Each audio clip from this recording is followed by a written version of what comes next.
عمر الإعاقة ما كانت سبب إن أنت ما تمارسش حياتك عادي، لا بالعكس والله أنت هتمارس حياتك أحسن من الأول.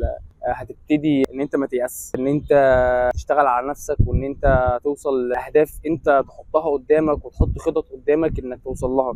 أنا اسمي محسن ممدوح، مواليد الإسكندرية، مواليد 92. عندي دلوقتي 30 سنة.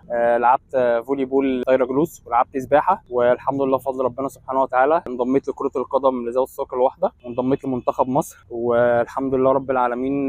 دلوقتي بلعب في نادي البنك الأهلي. وعمر الإعاقة أو إن أنت تنقص حاجة من أطرافك إن هي يبقى خلاص الدنيا انتهت، او ان انت مش هتعرف تعمل حاجه، لا بالعكس انت تقدر تعمل كل حاجه. يعني ربنا سبحانه وتعالى لما بياخد حاجه بيديك بدلها اضعاف حاجات تانية انت ما كانتش في حياتك الاول. فالحمد لله بفضل ربنا سبحانه وتعالى ان انا دلوقتي بقيت لاعب كره قدم مشهور، بقى عندي متابعين. بسعى طبعا ان انا احترف بره. انا تماريني هنا بتبتدي من الساعه 6 الصبح، بلف في الملعب التراك دوت بالظبط يعني ساعه الا ربع. واوقات تانية التمارين بتاعتي بتبقى على الرمله، بتمرن بدني على الرمله. يعني الحمد لله انا قبل الحادث ده من 10 سنين كنت بلعب كوره، كنت لعيب جدا، بس ربنا ما اردش ان انا التحق باي نادي. يعني ممكن كان مستنيني مثلا حاجه احسن، لا انت لسه في حاجات تانية احسن انا مخبيها لك.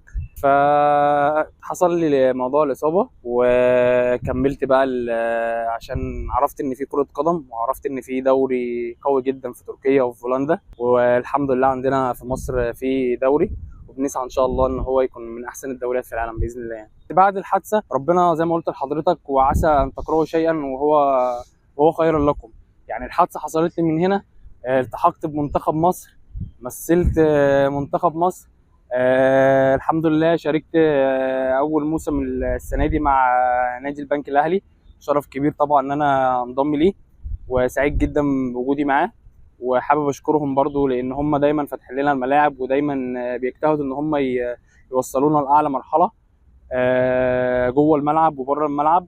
بشكر طبعا كابتن محمد فؤاد لان هو بيشتغل معانا بشكل قوي جدا الحمد لله. يعني بعد الحادثه طبعا بيبقى الموضوع مختلف معاك، لان انت دلوقتي مميز، عندك ساق واحده، فهتلعب كوره ازاي، هتمشي ازاي، هتشتغل ازاي. فطبعا الموضوع بيبقى مختلف معاك، لان في البدايه طبعا بتبقى مش عارف تتحرك ازاي، مش عارف تبتدي ازاي. عايز تعمل حاجات كتيره جدا، بس طبعا كل ده يعني ربنا سبحانه وتعالى بيبقى مستنين الوقت المناسب. اول حاجه ابتديت بيها كانت الصاله الرياضيه، نزلت جيم، اشتركت في جيم قعود من اشتركت سنه بالظبط. اتمرن معايا برايفت كابتن احمد لبيب، الصراحه عمل لي فورمه هايله جدا، ووصلت معاه لبدني، ووصلت معاه لرفع احمال كبيره جدا. والله يعني طبعا مثال الاعلى كلنا وقدوتنا النبي عليه الصلاه والسلام. في الكوره هنقول مثلا كابتن محمد صلاح، دايما مشرفنا، ودايما رافع علم مصر، ودايما يعني الحمد لله بفضل الله صوره مميزه جدا لكل المصريين. انا دايما من الملعب هنا احب اقول له ان شاء الله بالتوفيق يا كابتن، وان شاء الله نشوفك دايما كده في نجاح مستمر. الحاجه الثانيه طبعا نفسي احترف، وسواء الدوري التركي سواء الدوري البولندي، لان دول يعتبروا من اقوى الدوريات في العالم. التحق بنادي زي مانشستر يونايتد، التحق بنادي زي ريال مدريد. ان شاء الله مفيش حاجه بعيده عن ربنا، بس الاجتهاد والسعي بتاعك انت اللي هيحدد مصيرك وهيحدد طريقك. ما تيأس، واسعى دايما.